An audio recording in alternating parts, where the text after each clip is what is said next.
Hello everybody, welcome back to my channel. कैसे हो आप सब? आई होप आप सब बहुत अच्छे होंगे। तो आज मैं लेके आई हूँ अपना शो चाय पे चर्चा, बीमारियों पे ना हो खर्चा। इस शो में आज हम डिस्कस करेंगे नोज़ोकोमियल इन्फेक्शन के बारे में। आई नो ये थोड़ा टफ साउंड कर रहा है, पर इसी चीज़ को आसान भाषा में समझाने के लिए हमारे साथ है गोरखपुर के जाने माने senior physician doctor RK Pandey ji. तो चलिए उन्हीं से जानते हैं कि एक्चुअली होता क्या है ये। नमस्कार डॉक्टर साहब, स्वागत है आपका मेरे शो पे। तो डॉक्टर साहब, दर्शकों को आप प्लीज़ बताना चाहेंगे कि नोज़ोकोमियल इन्फेक्शन होता क्या है? नमस्कार दर्शकगण। बीमारियों की श्रृंखला में एक और नया नाम जुड़ गया, नोज़ोकोमियल इन्फेक्शन। नोज़ोकोमियल इन्फेक्शन एक ऐसा इन्फेक्शन है जो अस्पताल में जो भर्ती होते हैं लोग दूसरी बीमारी के लिए स्वस्थ, उनको अस्पताल से जो इन्फेक्शन होता है उसको नोज़ोकोमियल इन्फेक्शन या हॉस्पिटल एक्वायर्ड इन्फेक्शन कहते हैं। वो एक कहावत है ना, आए थे हरि भजन को, ओंटन लगे कपास। मरीज जाता है किसी दूसरी बीमारी के उपचार के लिए और उसको अस्पताल से एक दूसरा इन्फेक्शन मिल जाता है। डॉक्टर साहब, जैसा कि आपने बताया कि ये हॉस्पिटल एक्वायर्ड डिजीज़ है, ये बीमारी हॉस्पिटल में जाने से हो जाती है, तो क्या ये सिर्फ भारतवर्ष में ही पाया जाता है या बाहर के देशों में भी ऐसा कुछ है? अच्छा सवाल है शिप्रा जी। नोज़ोकोमियल इन्फेक्शन केवल हमारे देश में, भारतवर्ष में ही नहीं है, ये ग्लोबल बीमारी है। दुनिया का कोई देश ऐसा नहीं है जहाँ ये बीमारी ना हो। छोटे से छोटे देश से बड़े देश, यूनाइटेड स्टेट ऑफ अमेरिका इतना एडवांस्ड कंट्री है, वहाँ भी ये बीमारी पाई जाती है। वहाँ का जो स्टैटिस्टिक्स है, एक साल में 1.7 मिलियन पेशेंट्स नोज़ोकोमियल इन्फेक्शन के होते हैं और इनमें से करीब 99,000 पेशेंट्स की डेथ हो जाती है advanced country like United states of America. इस बीमारी के केवल उपचार पे $32 बिलियन का खर्चा आता है उस देश में। उपचार के अलावा जो इस बीमारी से वो मैंडेज लॉस होता है, वो खर्चा अलग है, जिसके बारे में मैं विस्तार से आपको बताऊंगा। इस पूरे दुनिया के देशों में देखें 3.8% मॉर्टेलिटी है पर ईयर नोज़ोकोमियल इन्फेक्शन से, सब देशों को मिला के। तो डॉक्टर साहब, जैसा कि आपने बताया कि बीमारी इतनी ज़्यादा स्प्रेड होती है भारत में भी, भारत के बाहर के देशों में भी, तो इसके बचाव के लिए क्या किया जा सकता है? इस बीमारी से बचाव के लिए बताने से पहले मैं कुछ दशक पूर्व जो इस देश की स्थिति उसके बारे में जानना चाहूँगा। हमारे देश में स्मॉल पॉक्स एक ऐसी बीमारी थी जिससे लोगों में बीमारी के अलावा मृत्यु दर काफ़ी हाई था। उस वक्त देखा गया, मैं उस वक्त उम्र में छोटा था, लेकिन मैंने उस वक्त जो देखा था कि लोगों में आइसोलेशन काफ़ी किया जाता था। इस बीमारी को, स्मॉल पॉक्स को, बड़ी माता के नाम से बुलाया जाता था। लोग कहते थे घर में माता जी आ गई, वहाँ कोई ना जाए, और आइसोलेशन हो जाता था। और आइसोलेशन के अलावा कोई भी व्यक्ति नहीं बचता था देश का जिसको वैक्सीनेशन स्मॉल पॉक्स के अगेंस्ट ना हो। इन दो कारणों से, isolation and 100% vaccination of the entire population, इन दो कारणों से हम लोग स्मॉल पॉक्स को, इतनी बड़ी बीमारी को, इतनी महामारी रोग को, स्मॉल पॉक्स को at the point of no return ले गए। अब ये बीमारी विश्व में किसी भी जगह नहीं है, पूरी समाप्त हो गई है। जैसे कि हमने पोलियो के लिए किया, प्लेग के लिए किया और किया। जनता की जागरूकता और उनका सहयोग बहुत ज़रूरी होता है। स्मॉल पॉक्स में वही हुआ था, जनता का सहयोग था, टोटल आइसोलेशन था, टोटल वैक्सीनेशन था। वैसा ही अगर नोज़ोकोमियल इन्फेक्शन के बारे में हम करें, नोज़ोकोमियल इन्फेक्शन के लिए आइसोलेशन बहुत इम्पॉर्टेंट है, जैसा कि मैंने अभी आपको बताया। आज के संदर्भ में अगर हम देखें तो आइसोलेशन के बारे में सोच पूरा बदल गया है। जैसे ही लोग सुनते हैं कि फलाना अस्पताल में भर्ती है, पूरा परिवार और साथ के लोग उनको देखने पहुंच जाते हैं अस्पताल में। बच्चों को लेके, बुज़ुर्गों को लेके आइसोलेशन का मायना वहाँ ख़त्म हो जाता है और ये बीमारी और बढ़ती जाती है। इसके अलावा जो जनता का योगदान है, सबसे बड़ा योगदान जनता का है हैंड हाइजीन। ये एक सिंगल ऐसा योगदान है जिसकी वजह से हम नोज़ोकोमियल इन्फेक्शन को बहुत लेवल तक कंट्रोल कर सकते हैं, प्रिवेंट कर सकते हैं, क्रॉस इन्फेक्शन बचा सकते हैं।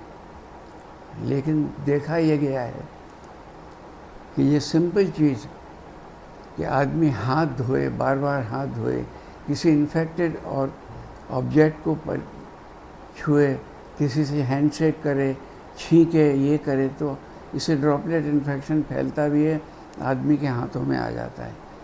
लेकिन ये हम नहीं कर पा रहे हैं। जनता की तो बात छोड़ दीजिए, जो हेल्थ वर्कर्स हैं उनमें इसका स्टैटिस्टिक्स कलेक्ट किया गया तो हॉस्पिटल हेल्थ वर्कर में इसका स्टैटिस्टिक्स 80 to 100% होना चाहिए, वो 30 to 40% ही है। तो हम किस तरह इस बीमारी से निजात पा सकते हैं? रोगियों को आइसोलेट करना बहुत ज़रूरी है और आइसोलेशन तभी हो पाएगा जब जनता में एक जागरूकता आए, एक समझ आए कि इस तरह करने से हम इस बीमारी से बच सकते हैं। जैसा कि स्मॉल पॉक्स के ज़माने में हुआ था, लोग समझ गए थे, आइसोलेट करते थे, 100% वैक्सीनेशन, 100% आइसोलेशन। इस तरह अगर हम करते हैं नोज़ोकोमियल इन्फेक्शन में भी तो हमको बहुत सफलता मिल सकती है। आइसोलेशन में जो हॉस्पिटल के नियम, कायदे, कानून हैं, आइसोलेशन के बाद अगर रोगी चलता फिरता है, चल फिर सकता है, तो उसको किसी अटेंडेंट की ज़रूरत नहीं है।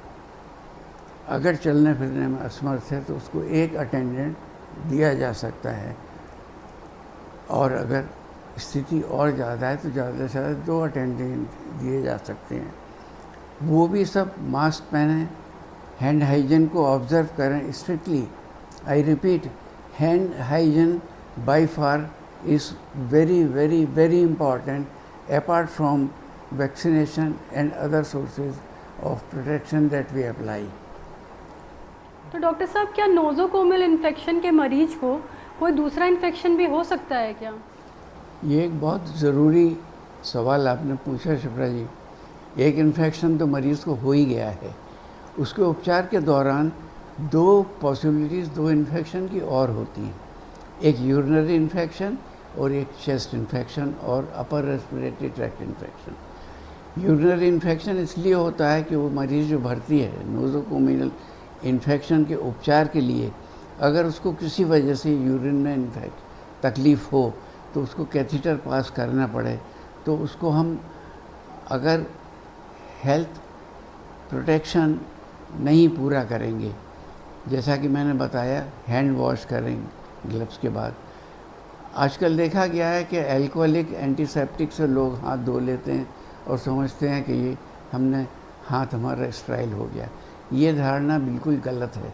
सोप एंड वाटर से अच्छी तरह हाथ साफ़ करें, उसके बाद ग्लव्स पहनें, कैथीटर को एंटीसेप्टिक लोशन में डिप करें, उसके बाद उसको पास करें अगर बहुत ज़रूरी है तो। कैथीटर पास करने के बाद उसको भूल न जाएं कि हमने कैथीटर पास किया और बात ख़त्म। उसको देखते रहें। 2-3 दिन बाद अगर उस कैथीटर की ज़रूरत नहीं है तो उसको निकाल दें। फीमेल में इन्फेक्शन ज़्यादा चांसेस होते हैं। मेल में हम कॉन्डोम कैथीटर लगा देते हैं, उससे इन्फेक्शन के चांसेस कम है, क्योंकि कैथीटर यूरेथ्रा में नहीं जाता है, कॉन्डोम पहना दिया जाता है, उससे कैथीटर कनेक्ट करते हैं, पेशेंट यूरिन पास करता रहता है। दूसरा है चेस्ट इन्फेक्शन। उसमें फिर वही सवाल आता है कि आइसोलेशन हम कैसे मरीज़ का करें। इतने लोग मिलने आते हैं, वो इन्फेक्शन फैला सकते हैं। अगर मरीज़ को इन्फेक्शन हो जाता है अपर रेस्पिरेटरी ट्रैक्ट या दूसरा, तो वो दूसरा स्वरूप ले सकता है अगर हम जल्दी उसका उपचार न करें। ऑर्गेनिज़म्स को आइसोलेट करें, कल्चर सेंसिटिविटी करें और उस हिसाब से जो एंटीबायोटिक मोस्ट सूटेबल है वो उसको दें, जिससे ये चेस्ट इन्फेक्शन ना हो। चेस्ट इन्फेक्शन होने से अगर उसको इग्नोर कर दिया जाता है तो फिर वो न्यूमोनिया का शेप ले लेता है। The patient may go into respiratory failure, recurrent respiratory failure, जिससे उसको हमको वेंटिलेटर पे भी रखना पड़ सकता है और उस पर रखने से हम लोग और चेस्ट इन्फेक्शन मरीज़ को दे सकते हैं अगर हम प्रिकॉशंस ऑब्जर्व नहीं करते। ये process of putting on ventilator and removing ये कंटिन्यू करता है और अगर इसको हम सफलतापूर्वक नहीं कर पाते तो ये फैटल भी हो सकता है and we might lose the patient, which is so unfortunate. तो डॉक्टर साहब, आइसोलेशन के अलावा और भी कोई मेजर्स हैं जिससे ये बीमारी हम और ज़्यादा ना फैले? आइसोलेशन के अलावा एक बहुत महत्वपूर्ण स्टेप है कि जो ऑर्गेनिजम्स इधर उधर फैले हुए हैं उनको डिस्ट्रॉय किया जाए। इसलिए हमारा दूसरा सबसे इम्पॉर्टेंट स्टेप यही है कि ऑर्गेनिज्म को डिस्ट्रॉय किया जाए जिससे वो आगे एक्टिवेट ना हो पाएँ। इसके लिए ज़रूरी है कि हम लोग हॉस्पिटल स्वीपिंग्स, जो झाड़ू लगा के कचरा निकलता है और जो सामान डस्टबिन वगैरह से निकलता है उसको देखें, उसको डिस्ट्रॉय करें पूरी तरह। पहले ज़माने में हर हॉस्पिटल या नर्सिंग होम में एक इंसिनरेटर हुआ करता था, एक 10x10 या 12x12 या 20x20 depending on the requirement.